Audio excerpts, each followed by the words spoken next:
Ciertamente, amigos, el mapa de las principales potencias mundiales no ha variado espectacularmente en los últimos 30 años. La gran novedad es que China pasó de ser un país eternamente en vías de desarrollo y una fábrica de los países centrales a una potencia económica en sí misma que incluso le está disputando la primacía comercial a los Estados Unidos y ya le sacó el primer puesto industrial hace mucho.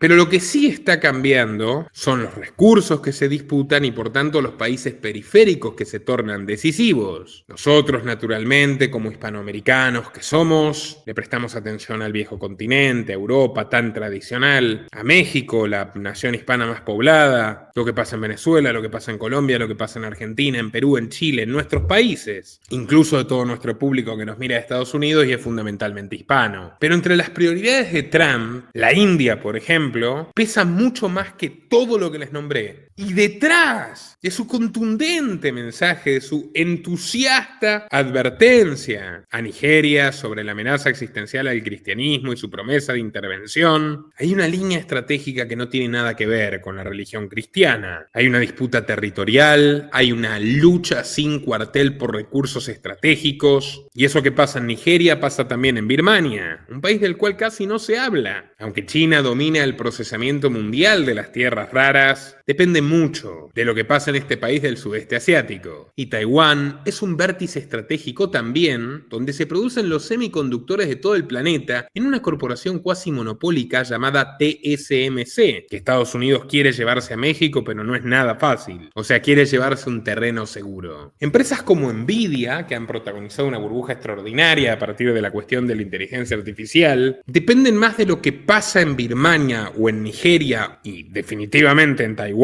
que de si millones de latinoamericanos vivimos o morimos. Y por supuesto que debemos entenderlo cuanto antes para protegernos. Así que quédate hasta el último minuto de este extenso, profundo y apasionante informe de Nicolás Martínez Laje. Adelante.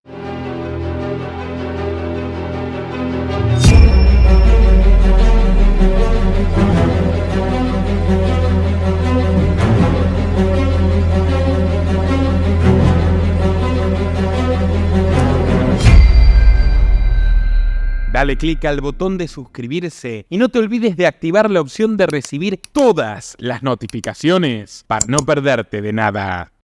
Arrancamos, miren, Alerta 24 News publica la entrevista esta especial que le hicieron en 60 minutos a Donald Trump. Vamos a ver, fíjate, subtitulado. Mr. President, you just negotiated this one-year trade deal with China. But as you know, the Chinese, they think in 100 years. Sure. They play the long game, including on our own soil. We play the long game, too.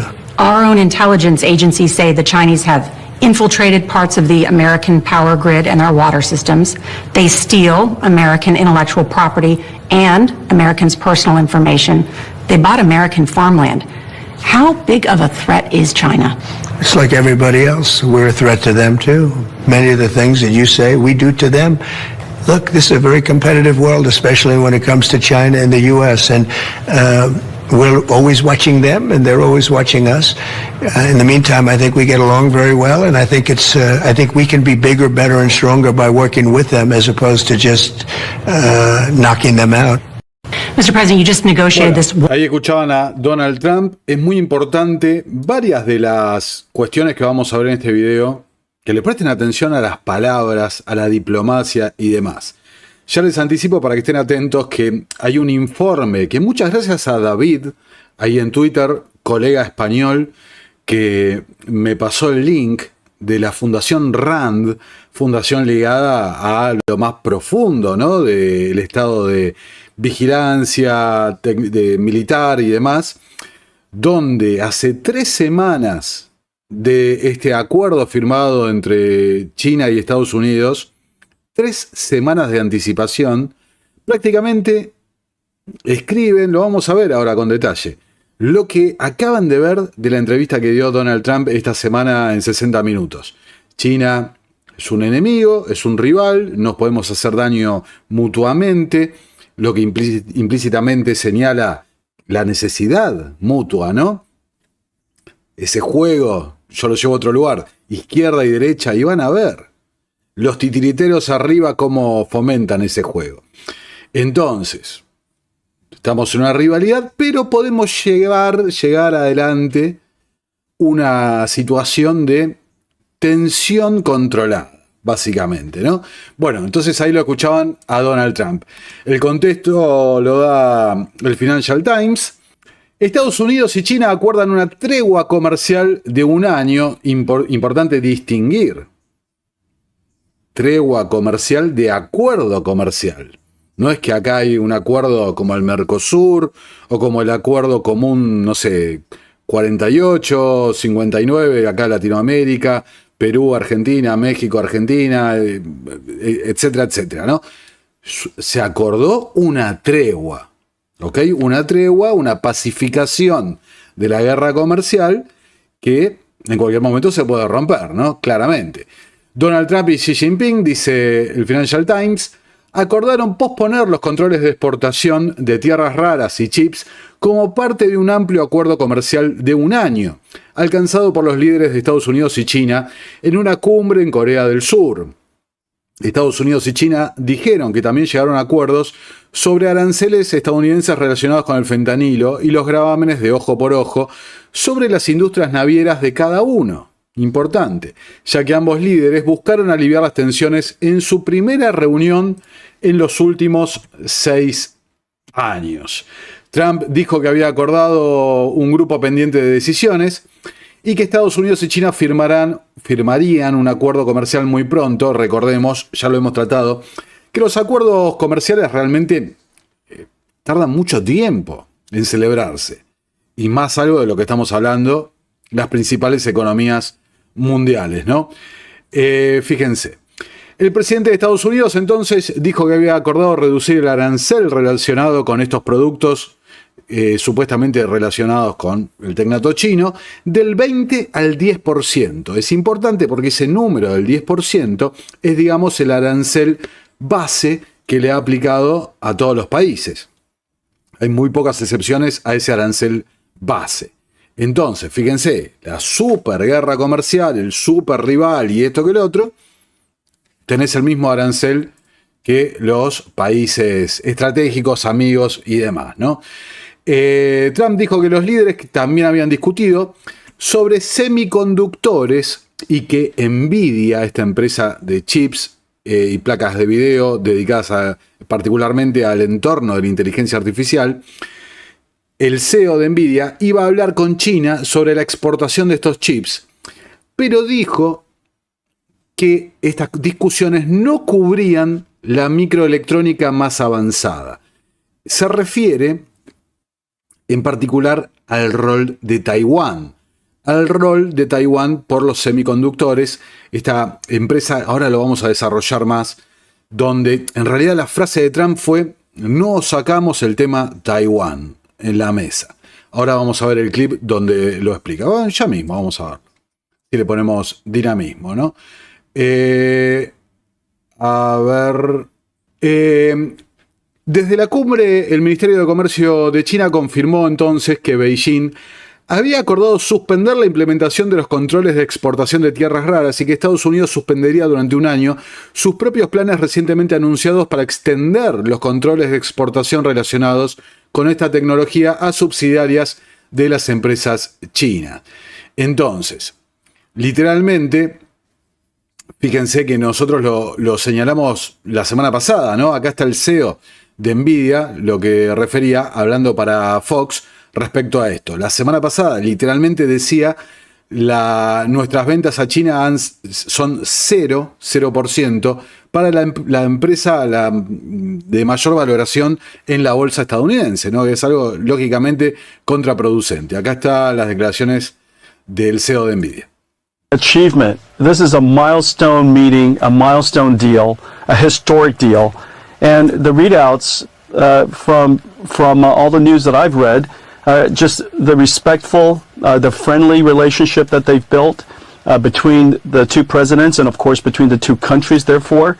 The post from Secretary Hegseth and all the readouts from Secretary Bessent have all been extraordinary.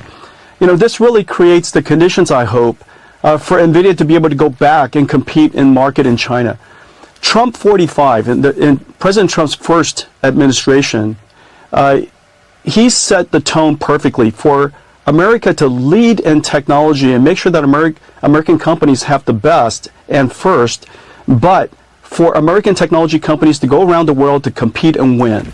In the last 4 years, the administration really set us on a path that really backfired. The policies have really backfired. From a 95% market share in the China market, which is one of the most important markets in the world, when President Trump left office, NVIDIA's market share in China is now 0%. And so this is really time, and it's a great opportunity for us to reset back to the Trump 45 policies. For the Trump 45 policies where American AI companies are able to go to China, compete in the marketplace, and be able to diffuse and proliferate American technology standards around the world so that we could set the global standards, so that the world is built on American standards, so that we could lead the world. And so I think this creates the conditions for us to do that. I hope we're able to revert back to the policies of the Trump 45 administration and get back into the market and compete. Bueno, ahí lo escuchaban al CEO de NVIDIA, realmente a Huang se llama, donde explica ciertamente la situación. Fíjense cómo, y no es para uno agrandarse y demás, pero claramente el análisis está correcto, el que vengo haciendo acá en el canal, que les vengo compartiendo. Porque literalmente está pasando en la concatenación de hechos lo que veníamos mostrando. La semana pasada estaba Juan, el CEO de NVIDIA, llorando. Y ya voy a hacer un stream hablando del tema, se los vengo prometiendo hace rato, de Silicon Valley, los servicios de inteligencia y demás, ¿no? Hoy estuve repasando la biografía de este muchacho que acaban de ver. Siempre parecen armadas, no sé, por un guionista, ¿no? Las biografías que tienen. Entonces, fíjense cómo está pasando. Había una situación que claramente no beneficiaba a nadie. Y bueno, ahí lo dice una parte del programa, de la idea. Fijar los estándares de la inteligencia artificial para lo que viene. Entonces, en esta idea de división del mundo en bloques, algo que hace mucho tiempo las oligarquías globales vienen trabajando, ya lo hemos mostrado. Bueno, ciertamente los que quedan en el medio de esta separación entre China y Estados Unidos, o el eje China, Rusia, Estados Unidos, OTAN, quedan totalmente absorbidos por no poder acceder a estas cadenas de suministro críticas de minerales que se necesitan para la transición energética. Entonces, acá hay una breve presentación basada en un video de YouTube. A ver, se los voy a mostrar para ser justo con el autor. Miren, ahí está. There's a pattern that has destroyed every major empire. El video, yo como siempre, las fuentes se las dejo a los Patreons con una página web dedicada y demás para que puedan profundizar, ¿no? Una suerte de adaptación a formato página web de este mismo video, ¿no? El patrón de colapso imperial es el video. Hice una breve presentación sobre ese video que me pareció bastante revelador. Fíjense, el patrón de colapso. La moneda, el dinero, como semilla de la destrucción. Los grandes imperios, Roma, España y Gran Bretaña, siguen un patrón predecible de decadencia, la degradación de su moneda para financiar gasto excesivo, generando inflación, pérdida de confianza, y se pregunta si Estados Unidos está repitiendo la historia. Entonces, en ese video, remito allá para no extender la tesis mía. Habla del Imperio Romano, el Imperio Español, el Imperio Británico, y señala estas 7 etapas. El dominio, la primera, el imperio está en su apogeo con una moneda fuerte y confiable. A ver, podemos pensar final de la Segunda Guerra Mundial. Gasto deficitario, sobreextensión, punto 2, una expansión militar y administrativa más allá de sus posibilidades. Bueno, ciertamente parece el escenario posterior a la Segunda Guerra Mundial a partir de la Guerra Fría y demás. gasto deficitario, compromisos superan los ingresos, el gasto entra en una espiral totalmente insostenible, algo en particular que arranca desde la década del 70, lo que obliga a salir del patrón de Bretton Woods, hemos hablado un montón, que va unido a esto, ¿no? Devaluación monetaria, una degradación de la moneda para financiar el déficit, que, fíjense, el dólar ha perdido aproximadamente el 90 y pico, 94 me parece, por ciento del valor adquisitivo que tenía desde ese desenganche del patrón oro. La inflación, entonces, un aumento de la oferta monetaria sin respaldo real, es algo atado a esto que vengo diciendo. Por más que sea controlado gracias al estatismo de Milton Friedman, esa idea del 2% anual y demás, bueno, la degradación y la pérdida del valor adquisitivo de la moneda es algo continuo. Y fíjense ahora, algo que también les expliqué, que este cierre del gobierno va a tener la misma resolución de siempre, pero las características en el medio son diferentes del gobierno de Estados Unidos. Fíjense que ayer pasó el récord histórico, el récord que pertenecía también a Trump, lo que muestra cierta tendencia a una política, ¿no?, concertada. Entonces, cuando acuerden las fuerzas políticas elevar el techo de la deuda, validar el aumento del gasto, ¿qué va a pasar? Vas a devaluar la moneda, imprimiendo más moneda y demás. Entonces, en este contexto de división en bloques, reestructuración del sistema internacional que tanto hemos hablado, bueno, las sanciones, fíjense, se reúne con Xi Jinping y hace todo esto, lo que estamos contando, que ahora vamos a profundizar, y mientras tanto el gobierno está cerrado porque no puede solventar sus gastos.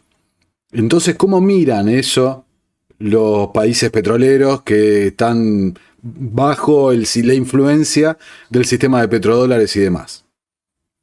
O sea, el argumento para la búsqueda de un nuevo activo de moneda, de reserva global, va tomando partido para todos.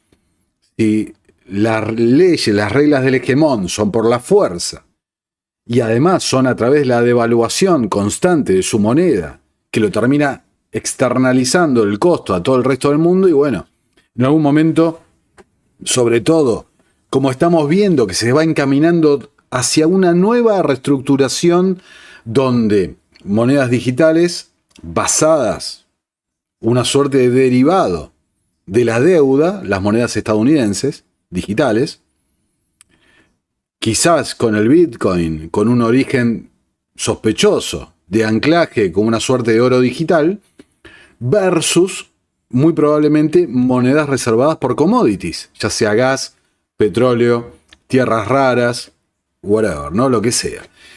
Es muy diferente, ¿no? La capacidad de crear valor real versus un valor basado en, ya no podemos decir la confianza, basado en el puño de hierro. Porque fíjense, tenés por un lado deuda permanente, tenés por otro lado una titularización de la economía mortal, por el otro lado tenés una economía de exportación de productos, de generación de productos, ¿no?, con la energía involucrada, ¿no? Las 7 etapas que marcan históricamente los patrones de colapsos de imperios. Entonces, fíjense, el sexto es la pérdida de confianza. La población y naciones pierden el fe en el valor de la moneda, que es todo lo que vengo explicando. Y 7, el colapso del sistema económico por la inutilidad de su propia moneda, lo que lleva a un colapso general. Entonces, si pensamos que este es un patrón, como señala este video, que se repite una y otra vez en distintos imperios que ha tenido durante la historia la humanidad, bueno, claramente Estados Unidos, que es un imperio, está realmente cumpliendo muchísimo de estas etapas. Entonces, fíjense, Financial Times, China, que esto lo dije en el noticiero con Nico Moraz, emerge como un rival a la par de Estados Unidos en esta cumbre. Entonces, fíjate, señala, el presidente de China, Xi Jinping, buscó cimentar una conexión personal con su voluble homólogo estadounidense cuando se reunió con Donald Trump para negociar un alto al fuego de la guerra comercial. Xi, detalle importante, Xi Jinping encontró un terreno común con la agenda MAGA de Trump, que es paralela a las propias ambiciones del Partido Comunista de restaurar la gloria pasada de China, conocida como el gran rejuvenecimiento de la nación china. Yo les mostré la declaración de Trump, alinear los intereses. Vamos a ver que la corporación Rand escribe exactamente lo mismo. Entonces, empezamos a divisar los titiriteros por arriba de todos estos actores públicos, ¿no? Gente que influye en la opinión pública. Siempre creo que el desarrollo de China debe ir de la mano con su visión de hacer que Estados Unidos vuelva a ser grande otra vez, dijo Xi Jinping. Entonces, yo sé que causó un poco de polémica lo que dije en el noticiero con Nico en la última edición, donde señalé, para mí no es que Estados Unidos haya ganado la guerra comercial ni nada, sino que está capitulando Estados Unidos. Entonces fíjense lo que dice el Financial Times. Desde que Trump anunció sus aranceles del Día de la Liberación, ¿se acuerdan el día con los afiches, ¿no? con los tablones, con los aranceles y demás? Beijing, China, ha impedido en al menos 3 ocasiones que Washington lleve a cabo medidas punitivas contra ellos y los ha obligado una y otra vez a sentarse en la mesa de negociaciones. Entonces ahí hace todo un detalle. Entonces, ¿qué es lo que pasa? Dice, las dos partes se enfrentaron por los controles de exportación de tierras raras de China, cuya producción y refinación, no solo producción, domina China. Es más, domina más la refinación, el refinamiento, que la producción propia de estos minerales. Las reglas amenazaron con cerrar la industria estadounidense y llevaron a otra ronda de conversaciones. Entonces, fíjense, insisto, hasta casi me gustaría hacer un gráfico para hacerlo más visual, pero vos tenés de un lado Trump con su estilo y demás, y los medios diciendo lo que dicen, pero por el otro lado tenés, a ver, los hechos fácticos. Te pongo el arancel, ¿y qué hizo China? Ponémelo. Yo te lo subo también. Y te lo subo, y te lo subo, y te lo subo, y te lo subo en forma no parpadeó. Ahora, ¿qué hizo China? Apagó las tierras raras. Y ni siquiera definitivamente. Simplemente dijo, voy a hacer al estilo Guillermo Moreno acá en la Argentina, licencias de exportación, permisos de exportación y demás de estos materiales. Primera medida. Segunda medida, no te compro más soja.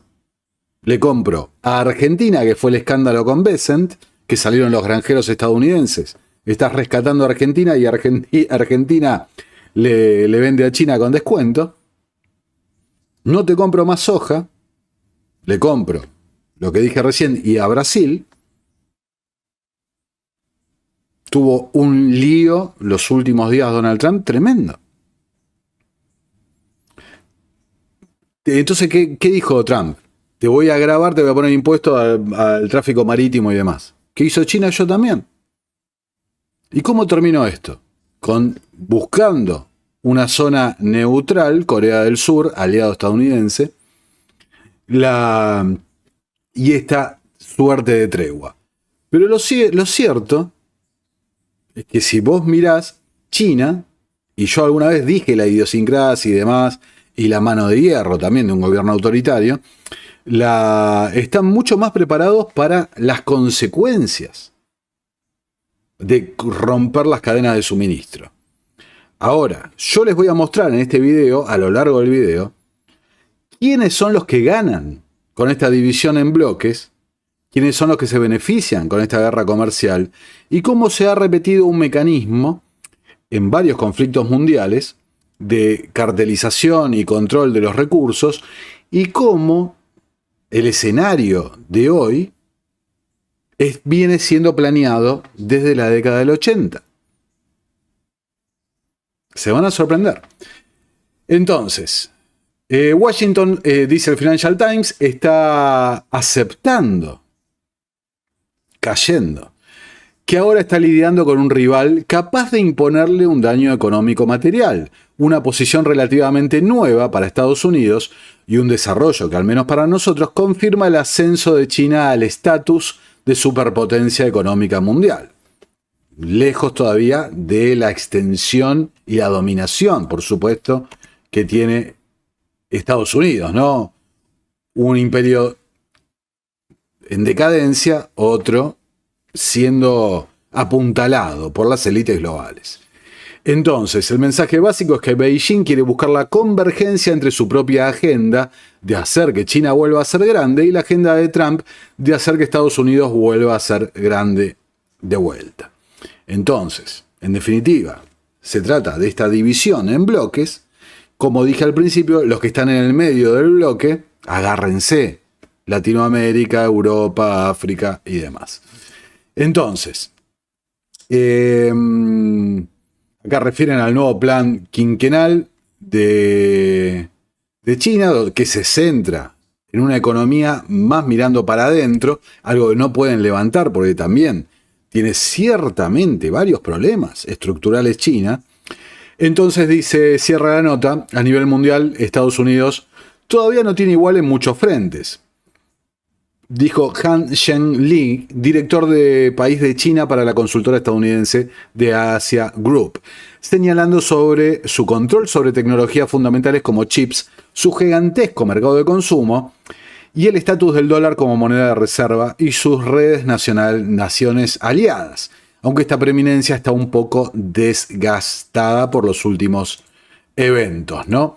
Entonces, acá está el informe de la fundación, la Corporación Rand, respecto a los que les comentaba, ¿no? Literalmente semanas antes de alcanzar esta tregua, sacan esto: estabilizar la rivalidad entre Estados Unidos y China. Dice, hay que, la conclusión más importante, moderar la rivalidad que surge como un objetivo crítico, tanto para Estados Unidos y China para el mundo, y para el mundo en general. Entonces, una suerte de sumario del informe. Cada parte acepta que cierto grado de modus vivendi debe ser necesariamente parte de la relación. Ya lo escuchaban, ¿no? Tenemos nuestras características, somos enemigos, pero necesitamos convivir. Cada lado acepta la legitimidad política esencial del otro.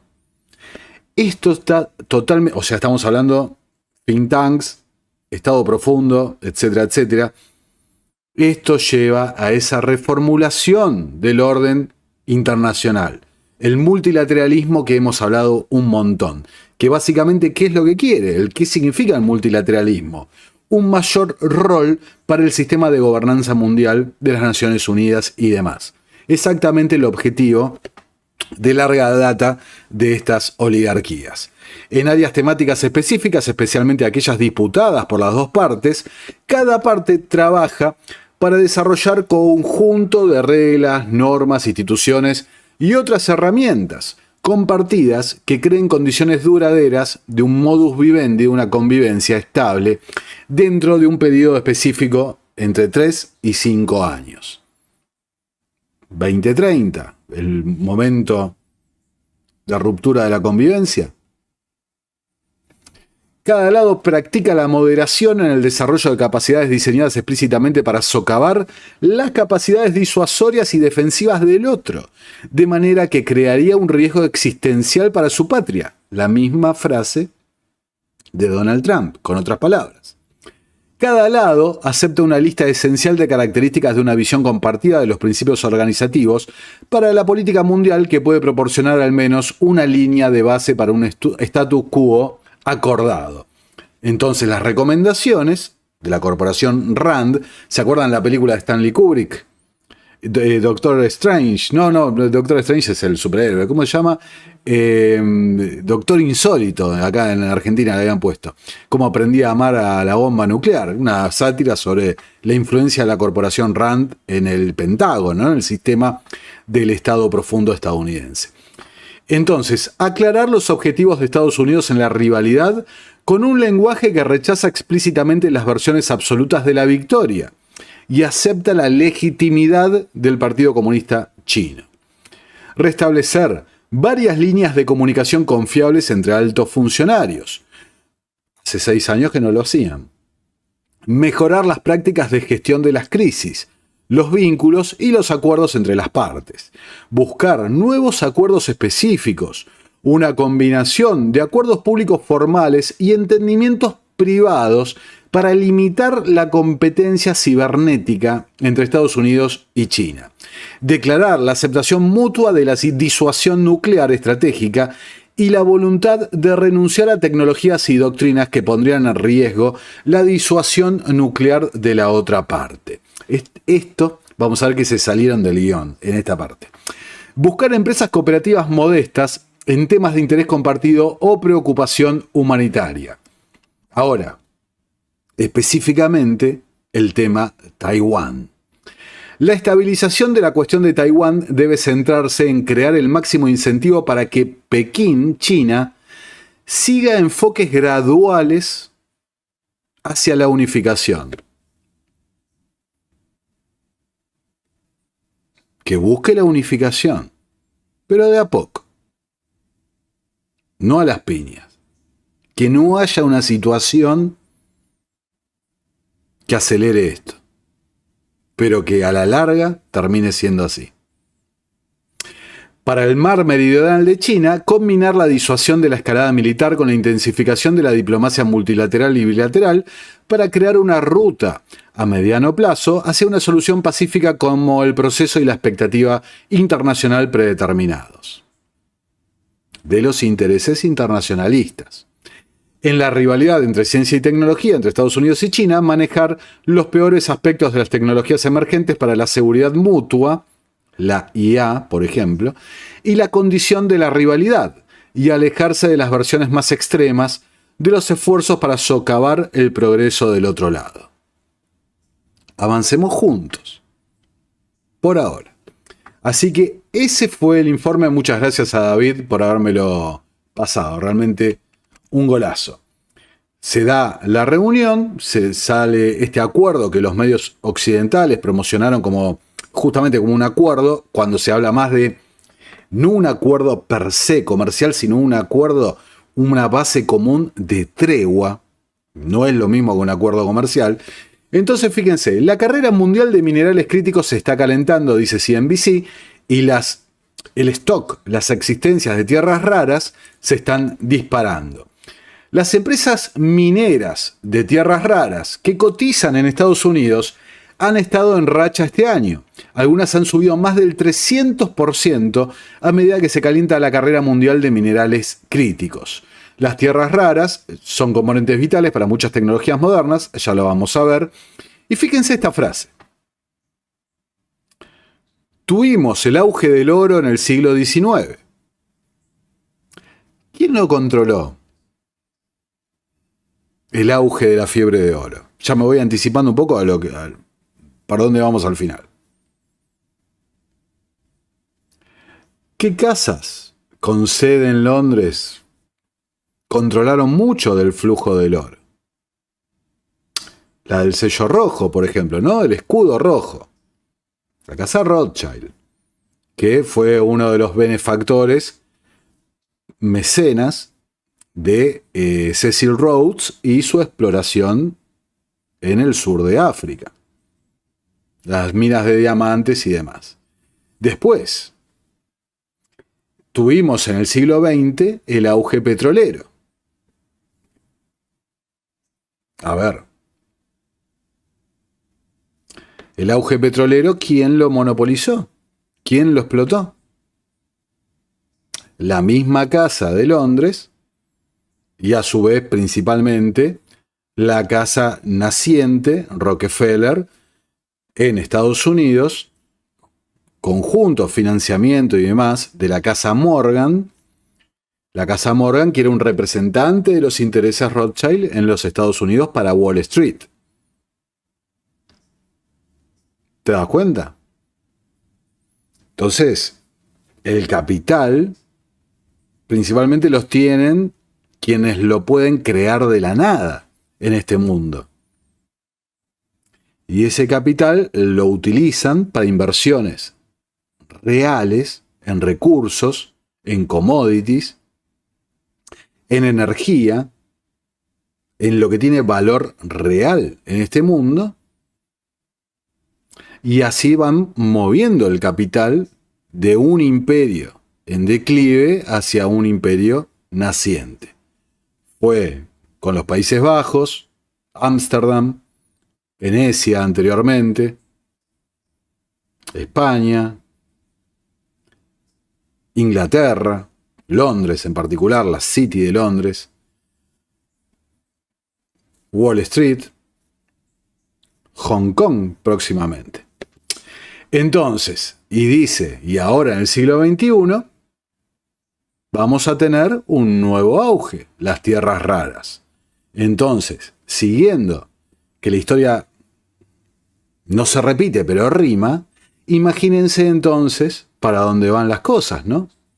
¿Quiénes son los que están detrás de estos intereses? ¿Quiénes son detrás del incentivo a los estados para convertir esta cuestión en seguridad nacional, lo que implica financiamiento pagado por socializado, ¿no? Pagado por todos los contribuyentes a través del endeudamiento, la suba de impuestos y demás, donde en realidad están subsidiando las inversiones de estas empresas, estas asociaciones público y privadas, ¿no? Entonces, Tony Sage, fíjense, director ejecutivo de Critical Metals, que tiene uno de los depósitos de tierras raras más grandes del mundo en el sur de Groenlandia. ¿Se acuerdan Groenlandia? ¿Quién fue a Groenlandia a visitarlo? J.D. Vance, el protegido, para no decir títere, ¿no? Porque somos buenos, de Pedrito Thiel, que como siempre le mandamos un gran abrazo, ¿no? Entonces, estaban hablando, habla de un auge en el mercado y la frase que les acabo de decir, ¿no? ¿Qué son las tierras raras? Bueno, ya lo vimos. Entonces, fíjense, de MP Materials. En los últimos 9 a 10 meses que Trump ha estado en el poder, ha hablado de anexar Groenlandia, ha hablado de hacer un trato con Ucrania para las tierras raras, y luego el verdadero factor decisivo fue este acuerdo de equidad con MP Materials. ¿De qué se trató? De inversión directa del Pentágono en esto.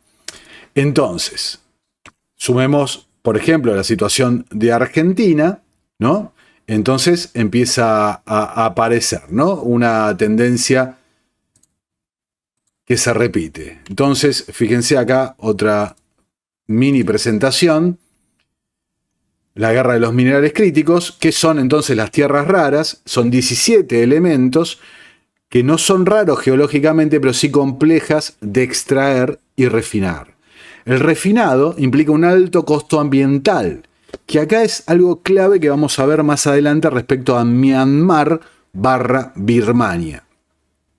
Hoy no vamos a hablar del cultivo de la amapola en Birmania, vamos a hablar de las tierras raras en Birmania, ¿no? Pero se repite entonces.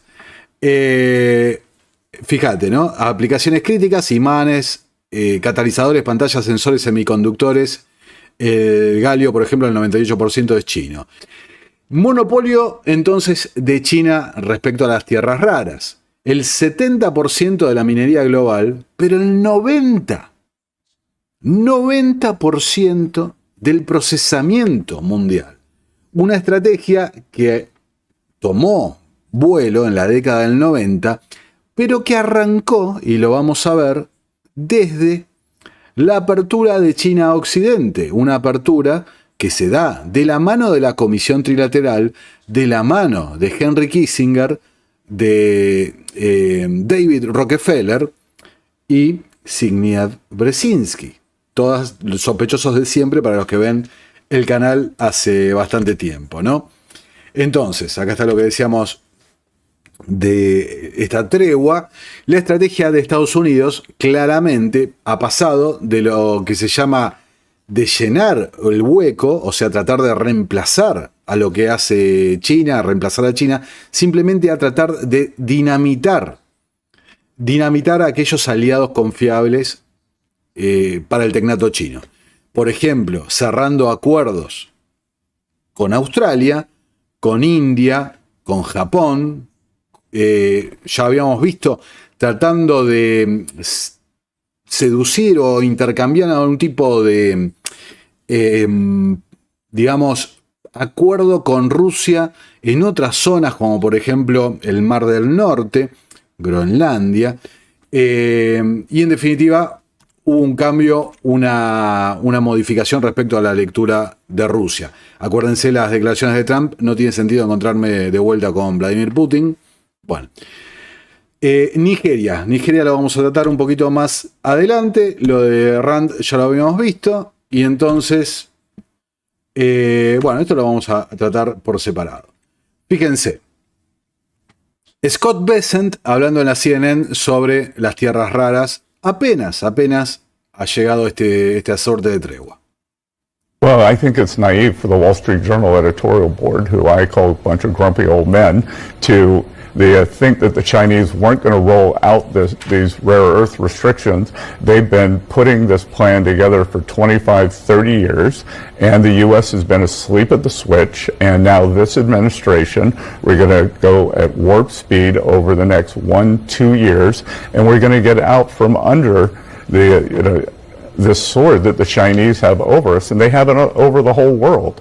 And this time, we have rallied the allies, and so it is going to be all the Western democracies, the Asian democracies, and India are also going to join us in this in trying to form our own supply chains. We don't want to decouple from China, but we need to de-risk. They've shown themselves to be an unreliable partner in many areas. Well, I think it's naive for the Wall Street. Bueno, ahí lo tenés a Scott Bessent. Lo cierto que la lectura realmente, la falta de confiabilidad como socio comercial, desde mi entender, y a ver, a los que siguen el canal, me parece que está de más aclararlo. El tecnato chino, vengo criticándose un montón, pero a mi entender, la saga de sanciones, confiscaciones, ataques al sistema financiero, inclusive demostraciones de fuerza y demás, los aranceles, va por otro lado la falta de confiabilidad, me parece a mí. Ahora, Bessent, y me parece simpático que use la palabra warp speed, porque es la misma denominación para mostrar que van a ir rápido a un proceso que en la realidad va a tardar décadas, o sea, no tienen forma de moverse tan rápido, salvo que haya un desastre, ¿no? Y haya que reconstruir todo de vuelta. Es la misma referencia a la operación que se hizo en 2020, ¿no? Bajo la presidencia de Donald Trump, y todos saben a qué me refiero.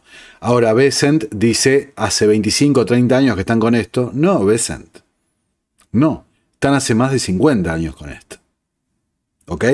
Y Bessent, ex pupilo de George Soros, varias personas vinculadas a tu entorno están con esto, ¿no? El economista de México: Estados Unidos depende de importar el 100% de 11 minerales críticos. Como vengo señalando, a ver, son absolutamente necesarios para un montón de cosas. Computadoras, centro de datos, inteligencia artificial, celulares, móviles, autos eléctricos, F-35, aviones militares, drones, satélites. O sea, estás hablando de una importancia abrumadora para muchos sectores que involucran la defensa, que involucran la tecnología y demás. Entonces, fíjense, dos declaraciones de esta semana de Elon Musk respecto a cómo está China. China does an incredible job of solar panel manufacturing, really incredible. They have roughly 1.5 terawatts of solar production right now. And they're only using a terawatt per year. But by the way, that's a gigantic number. The average U.S. power consumption is only half a terawatt. So just think about that for a second. China's solar panel production max capacity is 1.5 terawatts per year. U.S. steady state power usage is half a terawatt.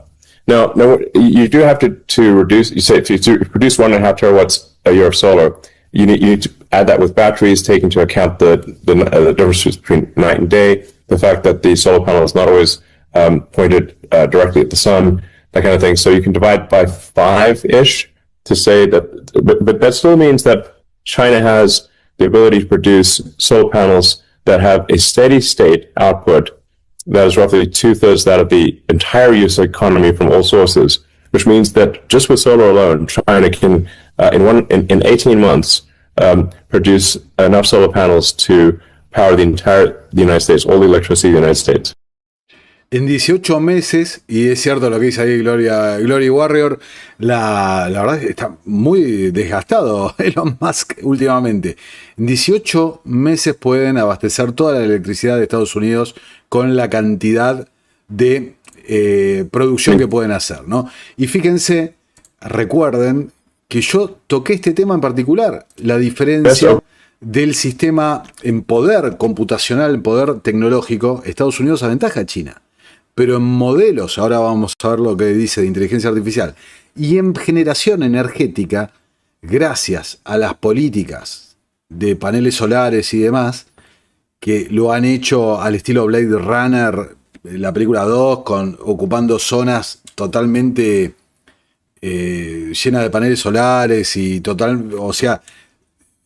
literalmente para una suerte de estado completamente concentrado y direccionado, planificado, ha aventajado muchísimo a una política, digamos, dubitativa de los Estados Unidos, ¿no? Escuchemos a Musk sobre la IA. Open source models are generally from China. Yeah. Like, that's bizarre. And then I think the second best one is, or maybe it's better than second best, but like the Grok 2.5 open source model is actually very good. And I think would probably be, and we'll continue to open source our models. But whereas, like, try using any of the recent so-called the OpenAI open source models, they're out, they don't work. They open sourced a broken, non-working version of their models as a fig leaf. I mean, do you know anyone who's running OpenAI's open source models? Exactly. Yeah, nobody. Best open source models are. ¿No? Ahí lo tenés. La ventaja que tiene China es algo que hemos señalado, inclusive con la propuesta de China de hacer una suerte de comisión bajo el mandato de las Naciones Unidas de IA para todo el mundo y demás. Nosotros, el tecnato de la vigilancia y esto y lo otro, damos las IA, los modelos con código abierto, todos lo pueden ver, los códigos y trabajarlos y demás. Ahora, por el otro lado, tenés Estados Unidos tratando de llevar sus propios modelos, son abiertos. Ya hemos hablado inclusive del rendimiento que es diferente, ¿no? Pero no me quiero detener por ahí. Pero fíjense que son todas cosas que venimos desarrollando y son todas cosas que, por ejemplo, Musk juega de los dos lados del mostrador, dándole baterías al tecnato chino, produciendo los Tesla en China, e inclusive ya hemos tratado en otro video este artículo que había salido en su momento de Associated Press, una investigación exclusiva de ellos, donde decían lo que todos intuíamos, la misma jugada que se hizo en la Primera, en la Segunda Guerra Mundial y después con la Unión Soviética. La transferencia de capital de Wall Street y tecnología de Silicon Valley para modernizar y llevar adelante a estos distintos experimentos socialistas, ¿no? El gobierno de Estados Unidos ayudó a las empresas estadounidenses a vender tecnología de vigilancia a China. Nosotros que habíamos dicho, los usaron no para que los copiaran y demás. O sea, ese no era el objetivo. El objetivo principal era probarlos en un zoológico donde literalmente podés hacer lo que quieras con la gente que está ahí adentro. O sea, ¿me entienden? Por las características que tienen, hacé lo que tengas que hacer. Probalo. Salí de las limitaciones que te pone en Occidente el público, ¿no? Nosotros, que todavía si leemos alguna noticia que de alguna barbaridad, algunos nos escandalizamos por las cosas, ¿no? Entonces, acá lo tenías a Musk, depende de Estados Unidos, acá tenés el caso de Alemania, la industria de defensa alemana, o sea, la industria en general alemana tiene una dependencia absoluta de China. La misma dependencia que tenía Alemania de Rusia, hoy la tiene de China. La misma jugada. La misma jugada. Entonces, previo a este encuentro con Xi Jinping, Estados Unidos e India, que va y viene, alcanzan un acuerdo de defensa mutuo por un periodo de 10 años. Fíjense el acuerdo. Mejor coordinación, intercambio de información, es decir, inteligencia, y cooperación tecnológica.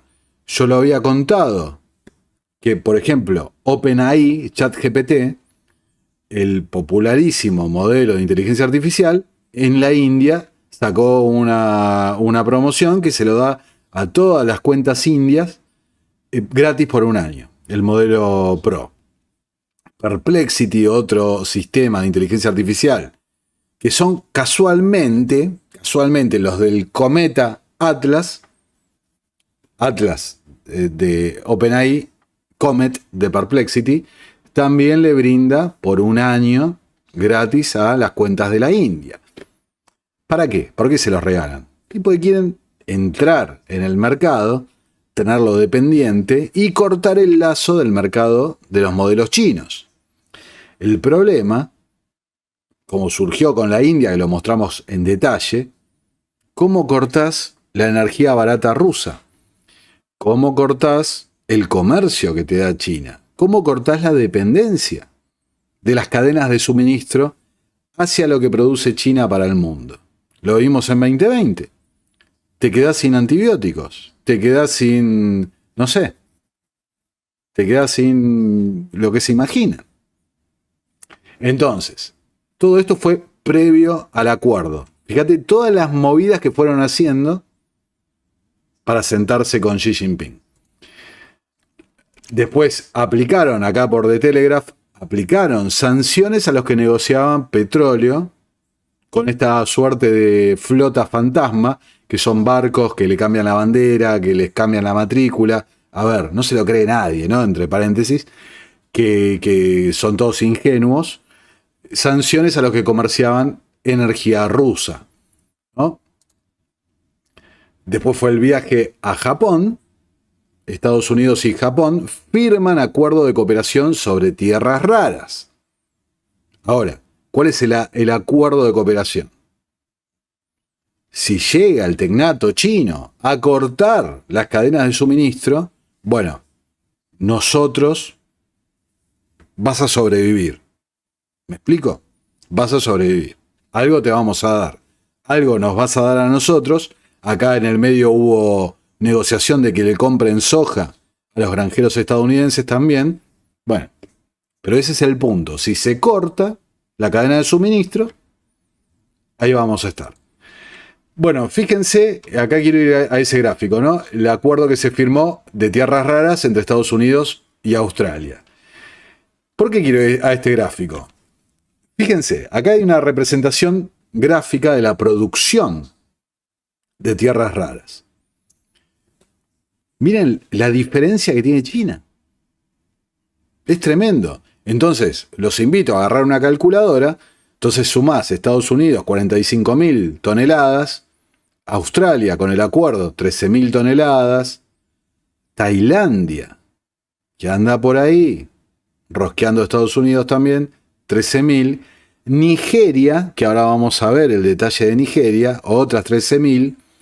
India, que ahí lo vimos recién, 2.900. Rusia, no se trató, no se pudo. ¿Se acuerdan que yo dije? Va el guante de seda y después vamos a ver qué pasa. Madagascar, Malasia, Vietnam, Brasil. O sea, de ninguna forma, juntando todo esto, llegás al número de China. Pero juntando mucho de esto, llegás a un número como para monopolizar los dos bloques, las tierras raras, todo el suministro internacional.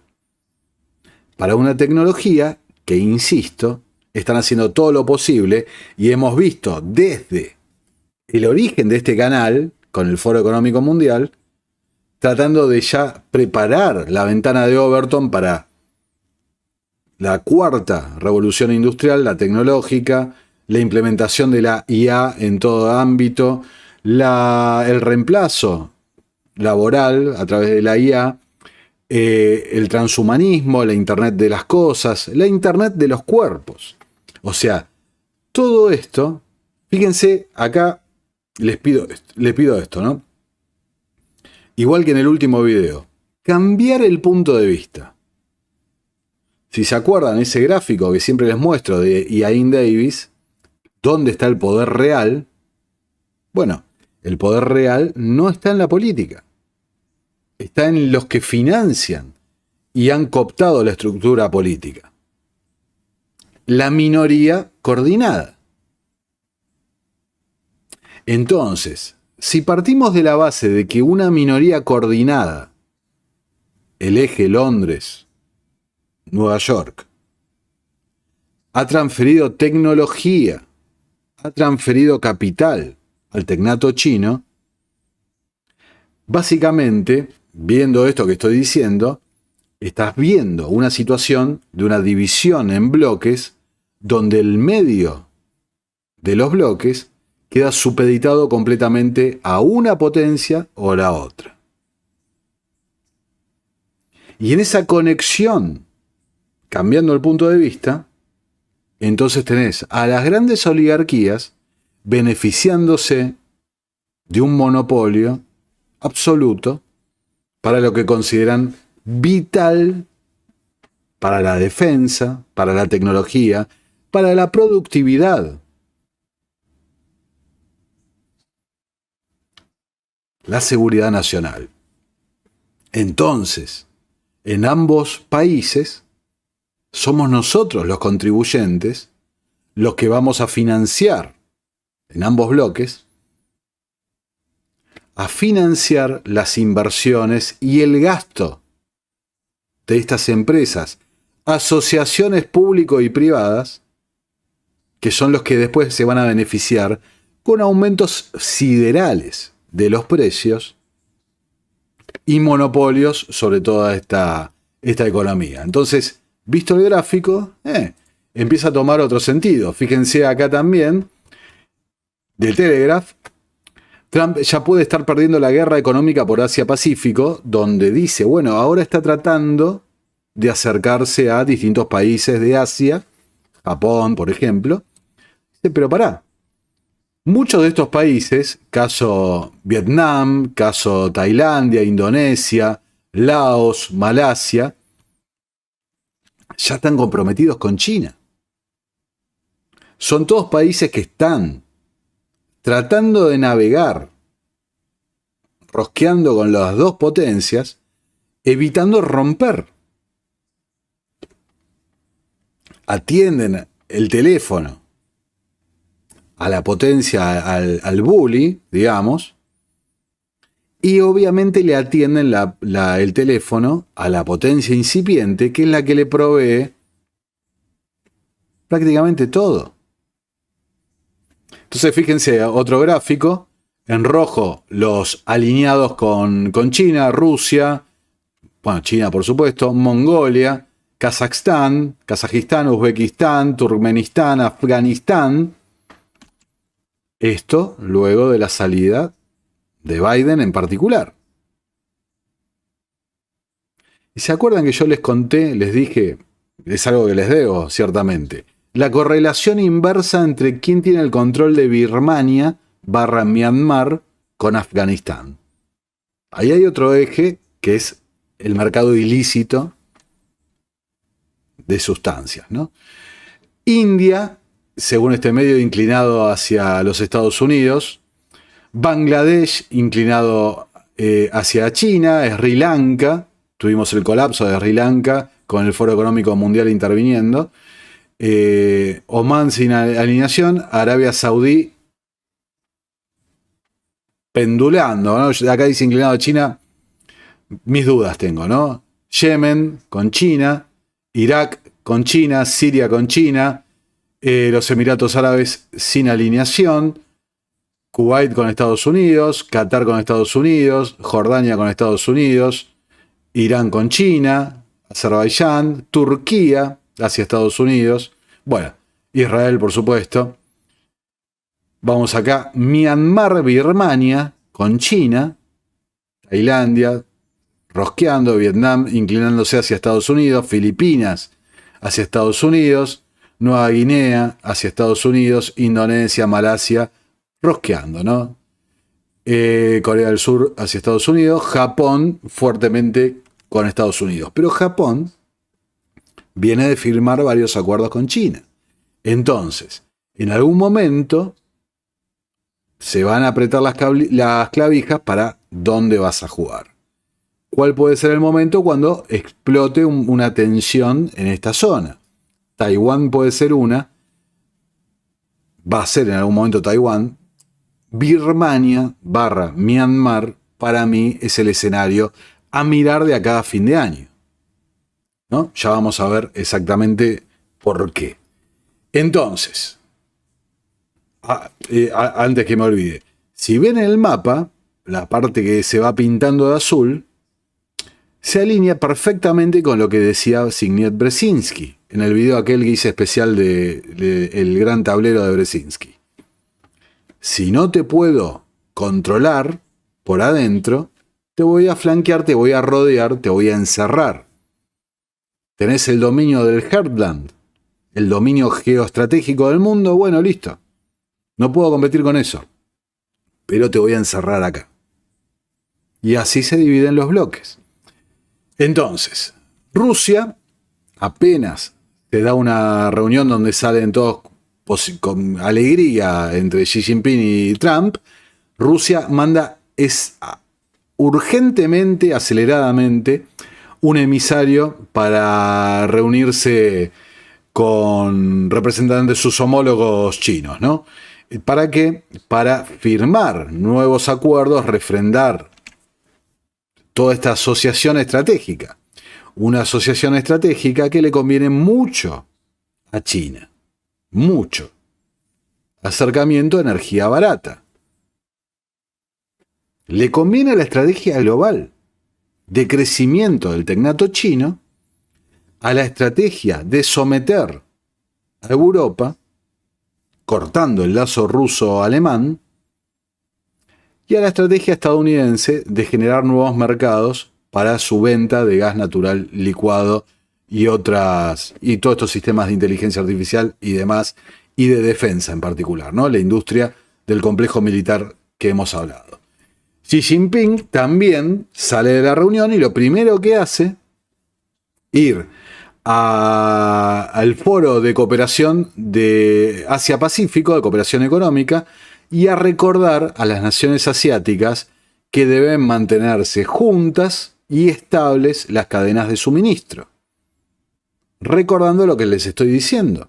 Muchachos, yo les vendí a todos, hice pactos con todos, los beneficié a todos, les financié infraestructura a todos, denominada en yuan. No se dejen apretar.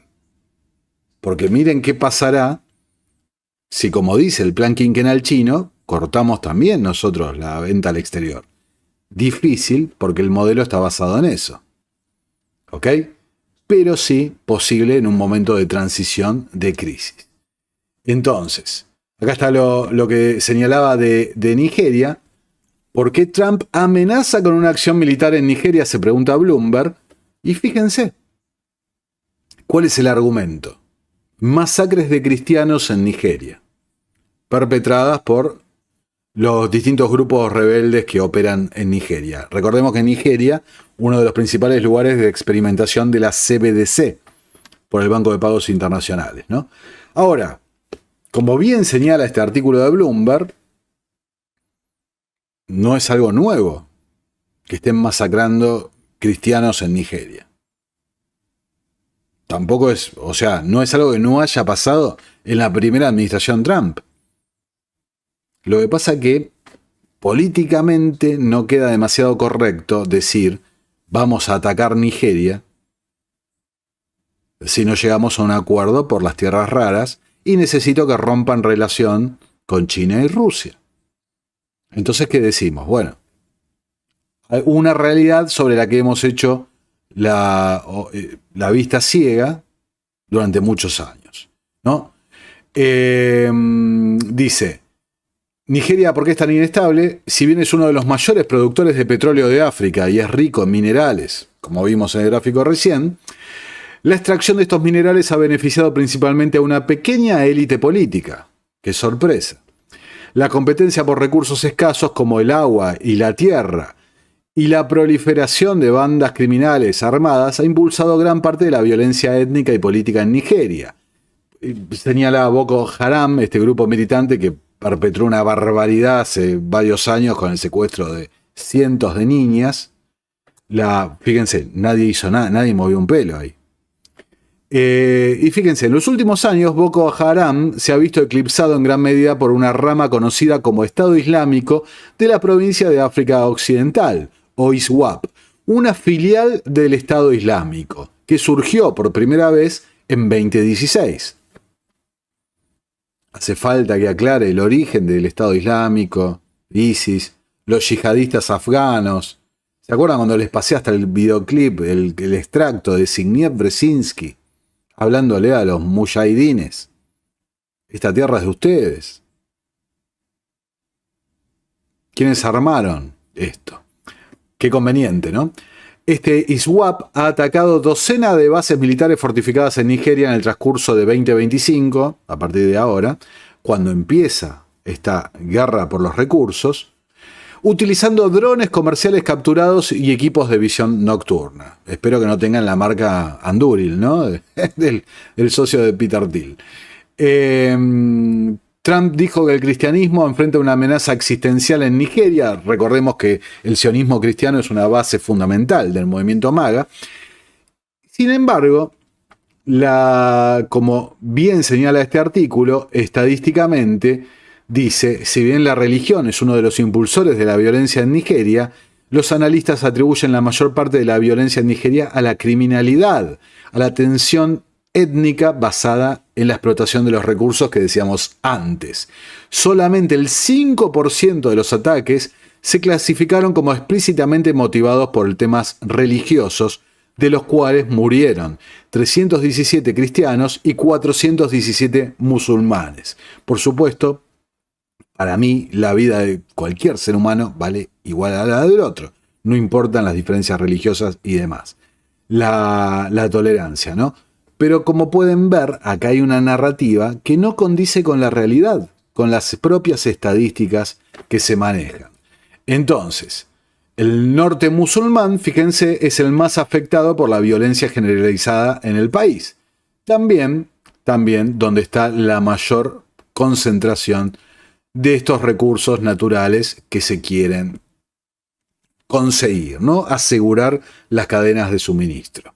Entonces, Trump no descartó la posibilidad de solicitar ataques aéreos o enviar tropas terrestres a Nigeria. Esto se suma al creciente desajuste entre su retórica durante las elecciones del año pasado, cuando hizo campaña en contra de las incursiones militares en el extranjero, y las crecientes amenazas de intervencionismo desde que está en el cargo. Quizás siguiendo la narrativa de Rand u otro think tank, ¿no? Acá Trump en 60 minutos lo que dije que se salía del guión. Because otherwise you people are going to report. They don't have reporters that are going to be writing about it. We do. No, we're going to test because they test and others test. Sobre las pruebas nucleares. Certainly North Korea's been testing. Pakistan's been testing. Not nuclear weapons, is my understanding. North Korea has, but not nuclear They don't weapons. go and tell you about it. And, as powerful as they are, this is a big world. You don't necessarily know where they're testing. They test way underground where people don't know exactly what's happening with the test. You feel a little bit of a vibration. They test, and we don't test. We have to test. And Russia did make a, little bit of a threat the other day when they said they were going to do certain forms of a different level of testing. Because otherwise you people are going to report. They don't have reporters that are going to be writing about it. We do. No, we're going to test because they test and others test. And certainly North Korea's been testing. Bueno, ahí está el clip, lo que decía, donde se sale un poco amenazando con la presencia, con la reanudación de las pruebas nucleares y demás, como hemos cubierto en otro video, ¿no? Se sale del guión de la corporación RAND. CNBC, como Myanmar, Birmania, juega un papel fundamental en el dominio de las tierras raras de China. Este es un punto donde muy poca gente lo conoce y lo trata. Fíjense, la Beijing dice ha estado intensificando los controles sobre las exportaciones de tierras raras, lo que provoca escasez mundial.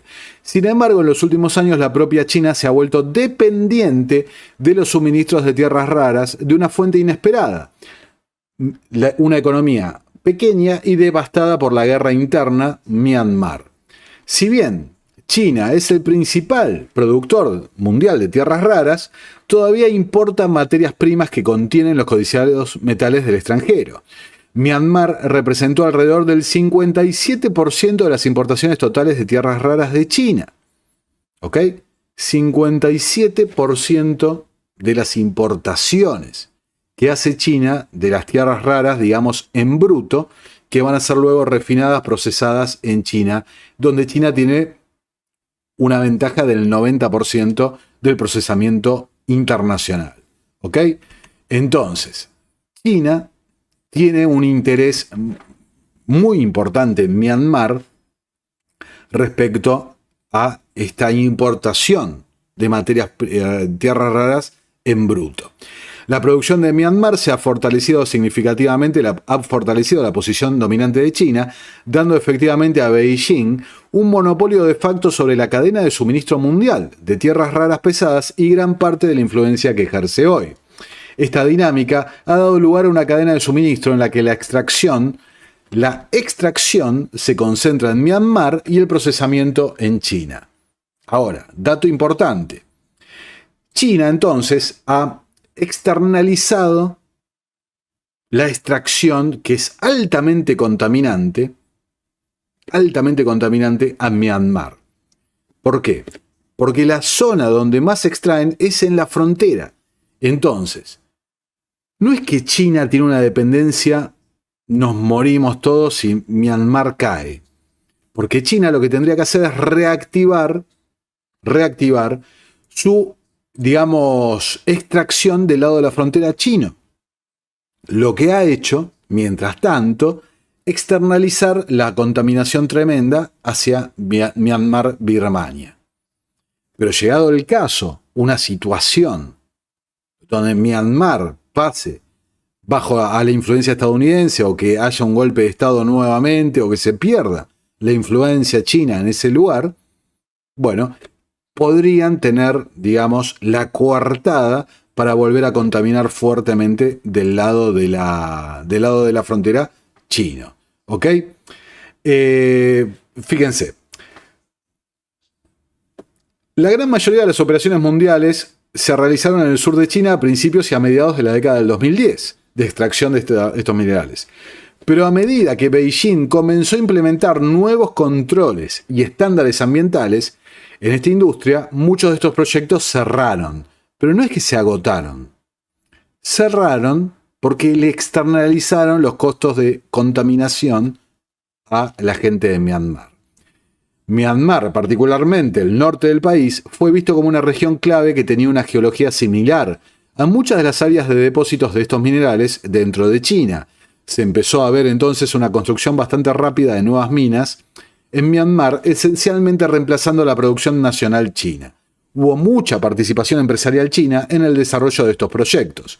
Y ya vimos cómo las oligarquías occidentales han colaborado en el financiamiento de esos, ¿no? El flujo de capital y tecnología hacia el tecnato, donde todo tiene que ver con todo, como pueden ver. Infobae. Arranca en Birmania, Myanmar, la campaña para las elecciones de diciembre. Ahora no más. En medio de críticas contra la junta militar. Un total de bastante excesivo. Fíjense, 57 partidos políticos diferentes se van a presentar en estas elecciones. Dentro de un territorio donde gobierna la junta militar con apoyo chino. Y por el otro lado hay insurgentes, los rebeldes, digamos, que también han negociado con China la extracción de estos minerales. Ahora, los rebeldes, ¿qué hacen? Cobran una tarifa para subvencionar, para pagarse las armas, para pagarse la rebelión, digamos, ¿no? La revolución. Entonces, ¿qué pasa? Aumenta el costo. Ahora, esos rebeldes son influenciables también por agentes foráneos. Entonces, ahí hay una pelea interna sobre el destino de Myanmar. Fíjense, la campaña electoral que se va a desarrollar ahora en diciembre ha comenzado a pesar de que las voces críticas tanto dentro como fuera del país apuntan a que los comicios carecen de legitimidad real y apuntan únicamente a reafirmar y consolidar el poder de los militares, como vienen denunciando los grupos rebeldes, con apoyo, si lo publica este medio, tengan seguro, de cierta agencia de 3 letras. Cierta agencia de 3 letras que también juega para los mismos intereses de Wall Street y de Silicon Valley. Ahora, si uno me dice, pero veo una contradicción, la contradicción se zanja cuando aparece el escenario que les contaba antes.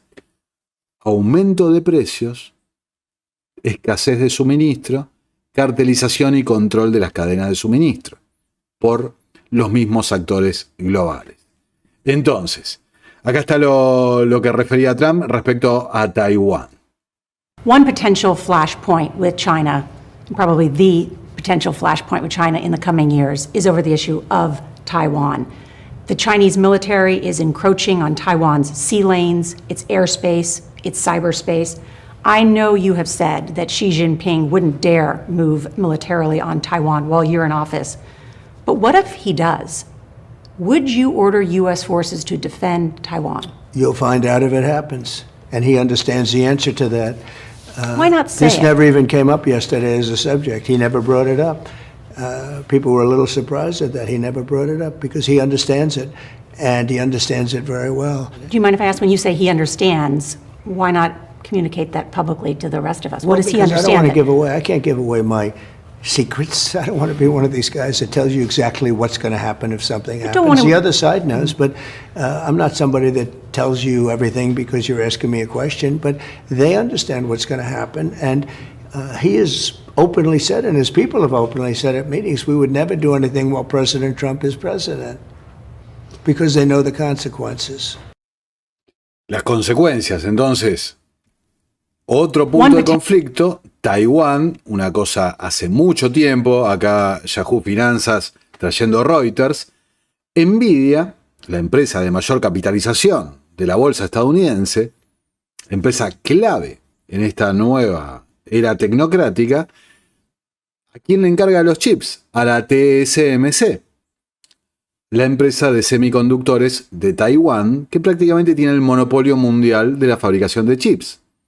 Entonces, los viejos anhelos de China de unificarse, recuperando Taiwán, vemos que la corporación RAND que dice de a poco, tranqui. Bueno, Taiwán tiene una importancia fundamental para la fabricación de estos chips, pero va mucho más allá. los balances bancarios, los balances de los fondos de inversión, la capitalización de la bolsa, lo que puede pasar con las cotizaciones. Entonces hay dos puntos de conflicto. Nigeria lo pongo como un tercero, pero de menor relevancia a nivel internacional. Pero tenés el conflicto de lo que puede pasar en diciembre en Birmania y la respuesta que puede llegar a pasar si hay una cooptación de Birmania. ¿Dónde queda Taiwán parado? Ahora entiendan que si tenemos un escenario hipotético como el que estoy dando, que se realice en la realidad, bueno, me parece que es corto que estés hablando de la Tercera Guerra Mundial, directamente. Lo curioso es que si vamos al análisis revisionista de la historia, saben de una cantidad de textos que hemos hablado mucho, respecto a los verdaderos promotores y arquitectos de la Primera y Segunda Guerra Mundial. Taiwán dice que resistirá la presión de Washington para trasladar la mitad de la producción de chips a Estados Unidos, escribía CNN el 1 de octubre. ¿De qué se trata esto? El tema de las negociaciones comerciales, Trump le pegó duro a Taiwán. Algo que llamó la atención. ¿Por qué? Si necesitas críticamente a Taiwán. Y dijo, no, pará, te bajo los aranceles si trasladas la mitad de tu producción a Estados Unidos. Nos das la tecnología y estableces las fábricas allá. Algo que en todo esto se omiten completamente el tiempo. Lo que tarda en crearse una fábrica de estas características. Lo que se tarda, ¿se acuerdan que habíamos mostrado el CEO de Apple? O sea, ya en instalar la fábrica tardás años. Incapacitar a la gente capaz que tardás una década. Ahora, imagínense Taiwán lo que dice. Si yo cedo mi ventaja competitiva, la fabricación de estos chips, no tengo más el cinturón de silicio que se dice, no tengo más una ventaja estratégica para que Estados Unidos me proteja. Soy la cena de China, que me quiere cooptar hace un montón de tiempo. Entonces, insisto, acá hay un elemento muy trascendental. Y hay una segunda línea, de la que realmente les puedo decir poco, que es el propio sistema de reemplazo que está ejecutando China de la tecnología de la TSMC, esta empresa de la Taiwan Semiconductor Manufacturing Company, e inclusive de los chips de Nvidia. Chips de Nvidia que China, pese a lo que decía Huang, el CEO de Nvidia, China está diciendo, pará. Nosotros los podemos reemplazar, ¿eh? No hace falta que los proveedores locales compren chips de Nvidia.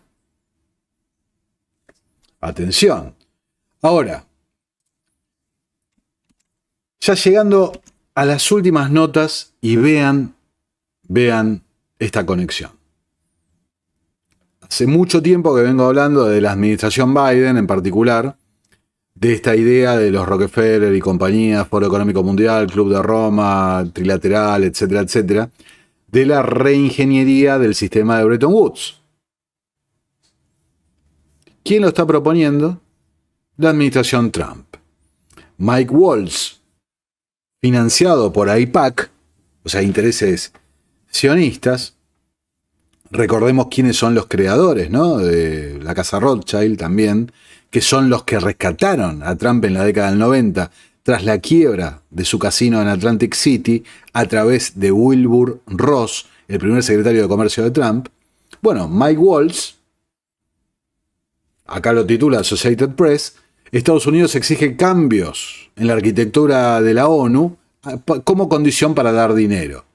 Pero a diferencia de la narrativa que promueven, de que nos vamos y esto que lo otro, no. Elegimos qué financiar y qué no financiar. Dicen, por supuesto, financiamos lo que sea de interés para Estados Unidos.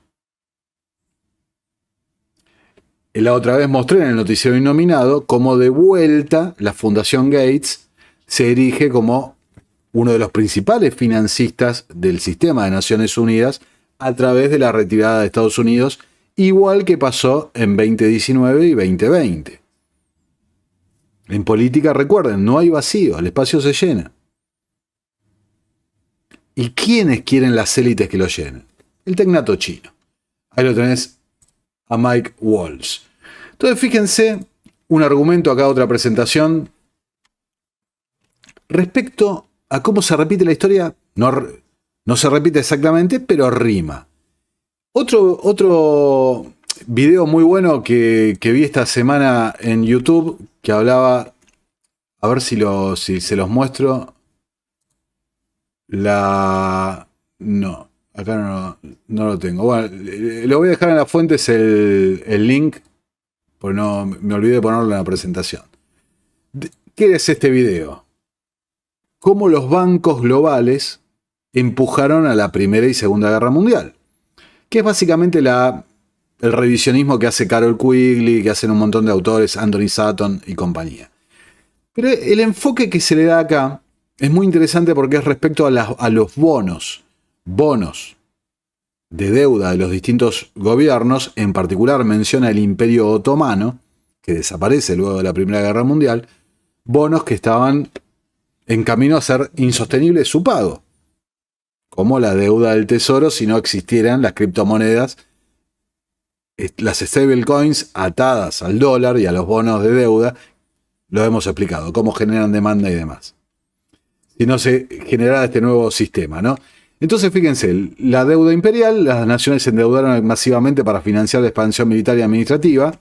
Quienes estaban aportando el capital, los bancos globales, a través de los bonos que firmaban el Imperio Otomano, los distintos países y demás. Eso llevó a una situación de colonialismo financiero, el uso de la deuda como herramienta de control geopolítico sobre otras naciones, algo que lo sufrimos hasta el día de hoy, ya sea vía roja del tecnato chino, ya sea vía azul, digamos, del FMI y demás, el sistema de Bretton Woods. La guerra, entonces, fíjense, como consolidación de deudas. La Primera Guerra Mundial consolidó deudas y reestructuró el poder económico global. Algo que hemos hablado, por ejemplo, Estados Unidos pasó de una posición de deudor neto a una posición de acreedor neto. ¿Y quién estuvo detrás de todo esto? En gran parte de esta transformación, JP Morgan, actuando como representante de los intereses de la City de Londres en Wall Street. ¿Ok? Entonces, la entrada de Estados Unidos motivada para proteger las inversiones financieras masivas de los aliados en la deuda masiva de los aliados, ya sea el propio Londres, Wall Street rescatando a Londres, etcétera, etcétera, ¿no?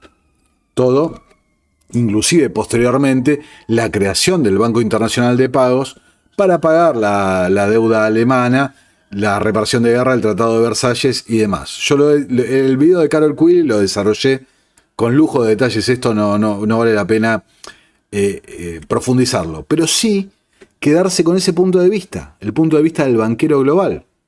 Entonces, en una situación actual, también de crisis permanente, que lleva a un gran reinicio de las deudas, como venimos señalando una y otra vez, bueno, ¿se acuerdan que hace poquito hablamos?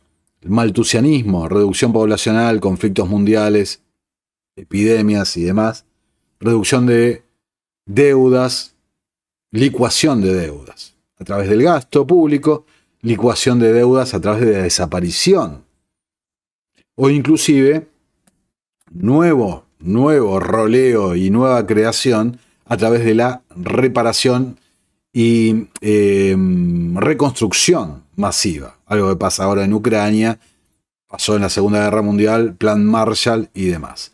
Entonces, los conflictos modernos vinculados a intereses financieros.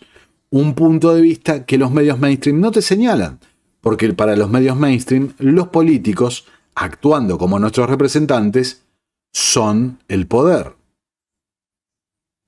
implícitamente somos nosotros, a través de la representación, quienes ejercemos ese poder. Si se cae esa mentira, se cae la máscara del sistema. Y empieza a aparecer otro punto de vista mucho más, que cierra más la historia, mucho más coherente con lo que vemos, con todas las noticias que vemos desarrolladas alrededor, ¿no?, de todo este ciclo que hemos tratado en particular este año, ¿no? Ciclo de guerra y reestructuración financiera nuevo. Bretton Woods, nuevo reinicio de la deuda, ¿no? Entonces, fíjense esto. Acá, esta presentación, algo que me empezó a llamar la atención, y lo estuve investigando mucho en estos últimos días, inclusive antes de entrar acá al vivo, lo que les decía al principio, va a llamarle la atención el dato este. La élite financiera transnacional, ¿no? Fíjense, mineras occidentales vinculadas a estos minerales de tierras raras, a la transición energética y demás. MP Materials, que la hemos mencionado, el Pentágono interviniendo, BlackRock tiene el 12%, Vanguard tiene el 9%, redondeando. Linas de Australia, Vanguard el 8%, BlackRock el 7%. Yucca también de Australia, BlackRock el 9%, Vanguard el 7%. Critical Metals, participación vía ETF de materias primas de BlackRock en particular. Goldman Sachs, con gran posición en la IPO de Piedmont Lithium.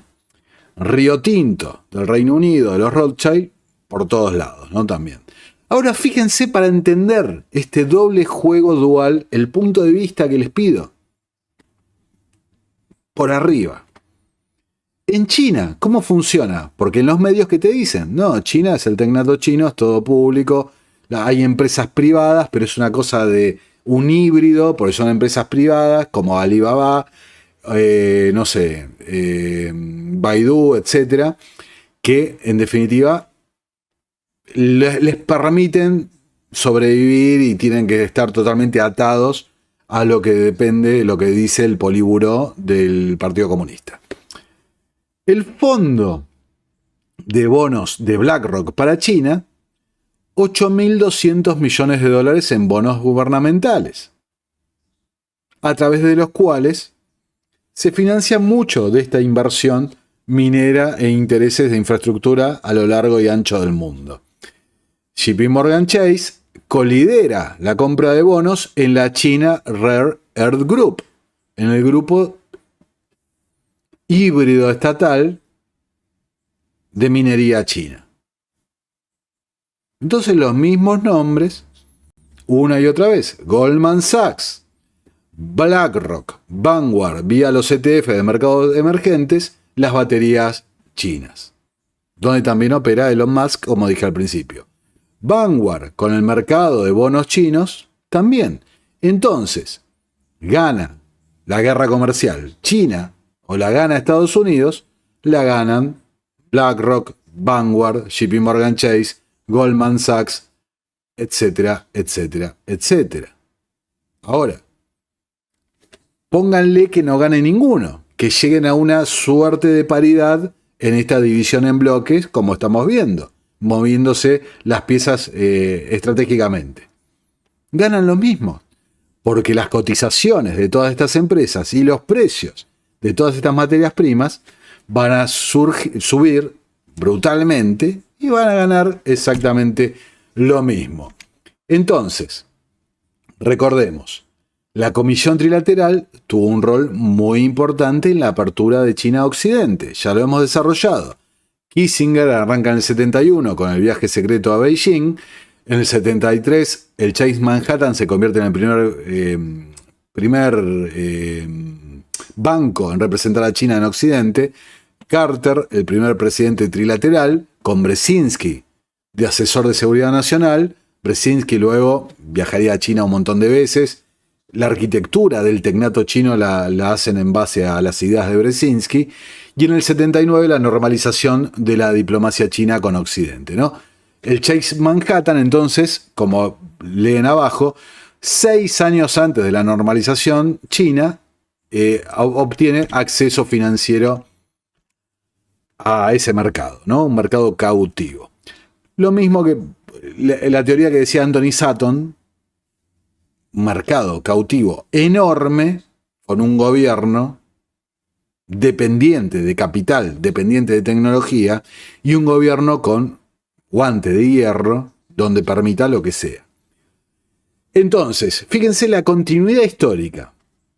En la Primera Guerra Mundial y Segunda Guerra Mundial y luego la reconfiguración de Medio Oriente, las 7 hermanas, con la Standard Oil, BP, Shell, Texaco, Chevron, Mobil, Gulf, etc.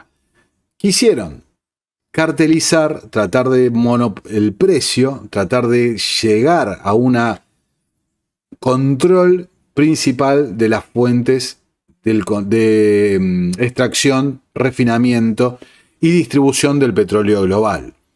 Hicieron operaciones simultáneas en varias potencias rivales. La Standard Oil de los Rockefeller, por ejemplo, vendía petróleo a ambos bandos durante las guerras mundiales. ¿Para qué? Para poner en marcha la maquinaria de la guerra. La segunda fase, la Comisión Trilateral, lo que decíamos antes. Y hoy pasa exactamente lo mismo.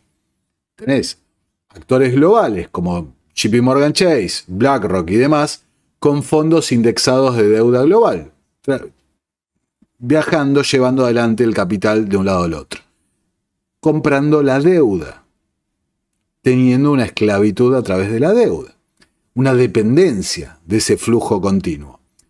Las mineras occidentales con los bonos chinos, como mostramos. BlackRock, en particular, con una gran exposición a los fondos mineros chinos. Entonces, hay exposición a las tierras raras de ambos bandos. Entonces, fíjense este artículo del New York Times de 5 de julio de este año, explicación de la historia y del origen de las tierras raras en China. Fíjense lo que dice. Los bajos estándares ambientales ayudaron a China a convertirse en el productor mundial de tierras raras de bajo costo. Pero Beijing también se centró en ayudar a consolidar esta industria, ¿no? Lo plantean así, ¿no? Como una cosa de Beijing nada más. Los metales de tierras raras fueron una ocurrencia tardía para la mayoría de los líderes mundiales, hasta que China suspendió temporalmente las exportaciones hace un par de meses. Pero durante casi medio siglo, más cercano a la realidad que lo que dice Besant, ha recibido atención desde lo más alto del gobierno chino. Durante 27 años, el gobierno de China, durante sus 27 años de gobierno en China, Mao se centró a menudo en aumentar la cantidad de hierro y acero que producía China, pero rara vez su calidad. El resultado fue una alta producción de hierro y acero, débiles que no podían satisfacer las necesidades de la industria. A fines de la década del 40, los metalúrgicos en Gran Bretaña y Estados Unidos, los industriales de Londres y Wall Street, habían desarrollado una forma bastante de baja tecnología para mejorar la calidad del hierro que se usa para tuberías, piezas de automóviles y otras aplicaciones de seguridad, defensa, etc. Uno de los primeros usos industriales de las tierras raras. Cuando Deng Xiaoping emergió como líder supremo de China en 1978, con la venia Kissinger, Rockefeller, Brzezinski, se movió rápidamente para arreglar la industria siderúrgica del país. Deng nombró entonces a un tecnócrata de alto nivel, Fang Yi, como su tecnócrata, me gusta el juego de palabras. Para los no entendidos, es una referencia, ustedes que me siguen ya saben por dónde van los tiros, como viceprimer ministro y también como director de la poderosa Comisión Estatal de Ciencia y Tecnología. Fang inmediatamente llevó a los mejores geólogos y científicos a Baotao, una ciudad de Mongolia, interior de China, que tenía vastas fábricas de acero y la mina de mineral de hierro más grande del país. Imagínense de dónde los sacaron los principales geólogos y científicos. básicamente, Bautao tomó la decisión de extraer más que hierro de estas minas, empezar a extraer las tierras raras. Entonces, Estados Unidos había comenzado a usar samario en la década del 70, un ejemplo de tierras raras, para fabricar los imanes resistentes al calor necesarios para los motores eléctricos dentro de los aviones de combate supersónicos y misiles. Y también, en la misma época, China lo empezó a hacer. La China, que recibía la inyección de capital y de tecnología de Wall Street y de la City de Londres. Fíjense, Fang diría en 1978, las tierras raras tienen un importante valor de aplicación en el acero, hierro dúctil, vidrio y cerámica, industria militar, electrónica y nuevos materiales en 1978. Entonces, Fang después llevó a los mejores ingenieros chinos a visitar las fábricas más avanzadas de Estados Unidos,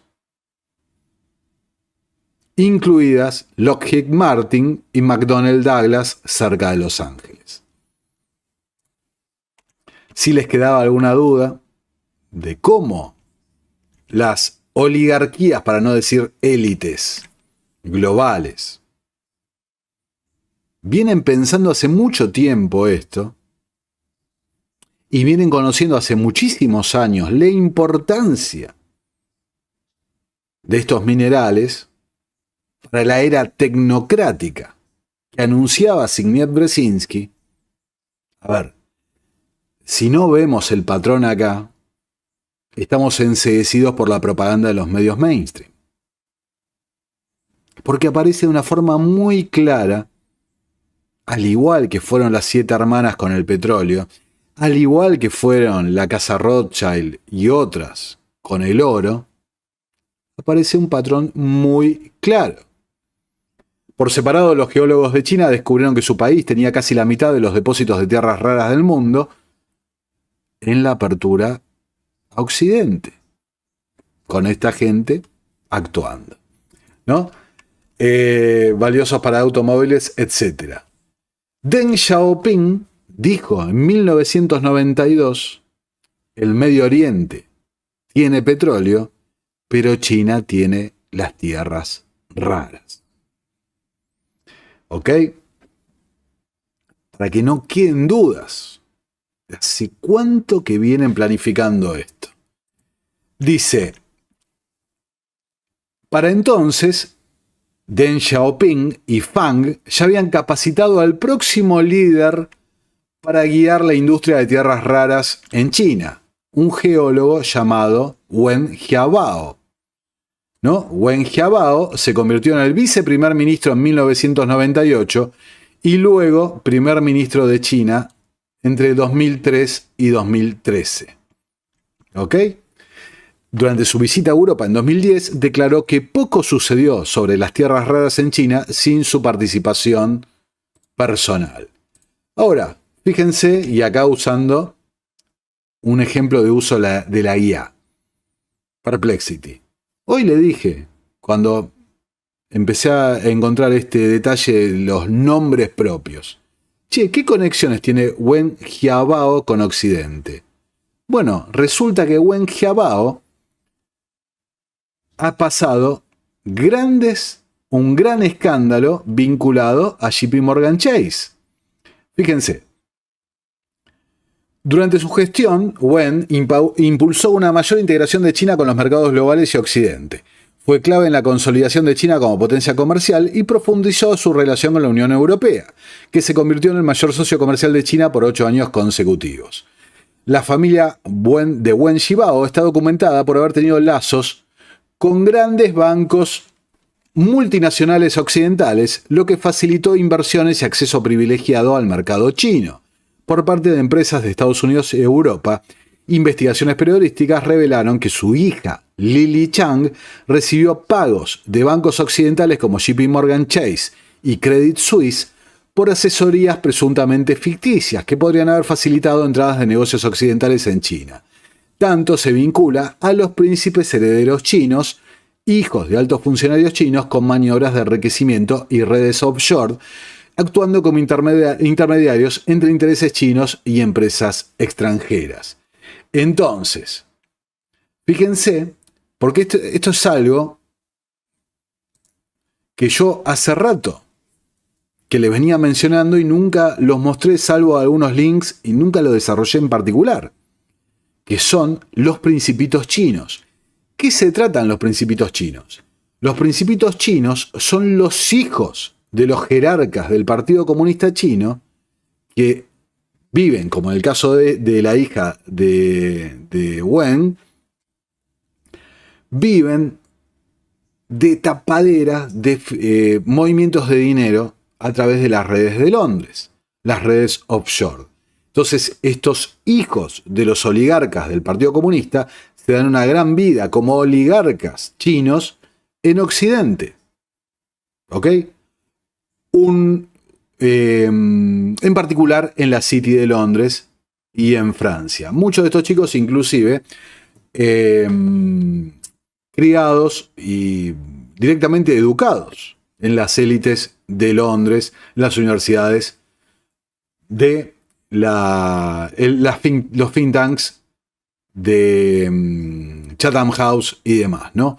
Entonces, para que vean, una y otra vez se repiten los mecanismos y las interacciones, lo que marca una narrativa sobre las capacidades de China como una cosa estatista y demás, totalmente alejado, mucho más cercano a ese modelo que proyecta Klaus Schwab y demás de asociación público y privada, una suerte de fascismo tecnocrático 2.0.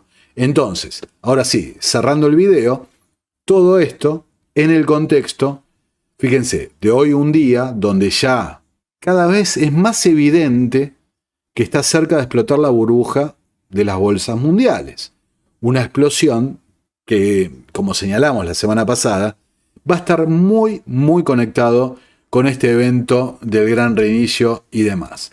Yo antes de grabar, aparece en Financial Times una entrevista al CEO de Nvidia diciendo China va a ganar la carrera de la inteligencia artificial estadounidense. O sea, imagínense cómo pega en el mercado, un mercado que está sobrevalorado, considerando unos beneficios que son difíciles de ver, inclusive en el mediano plazo, respecto a la inteligencia artificial. Así que fíjense, todo esto realmente configurado para un escenario bastante complejo para los próximos meses, a mirar en particular diciembre, a ver qué pasa con Birmania. Estimados amigos, agradeceremos que apoyen en patreon.com/Nicolás Moraza el periodismo libre desde tan solo $3 mensuales, recompensas exclusivas para mecenas, y estarán sufragando la continuación de este esfuerzo. Hasta la próxima. Nuestro trabajo depende de tu apoyo. Para que siga siendo posible, realiza tu aporte desde tan solo $3 por mes a través de Patreon, en los enlaces que figuran en la descripción o en el comentario fijado. También podés hacerlo vía Bitcoin o desde la opción Unirte de YouTube. Y si estás en Argentina, elegí el medio de pago de tu preferencia a través de Mercado Pago. Quienes nos apoyen en Patreon a partir de $5 mensuales tendrán acceso a análisis, entrevistas, conferencias y documentales exclusivos. También tenemos opciones para sponsors. Así que publicita con nosotros a través de patreon.com/Nicolás Moraz.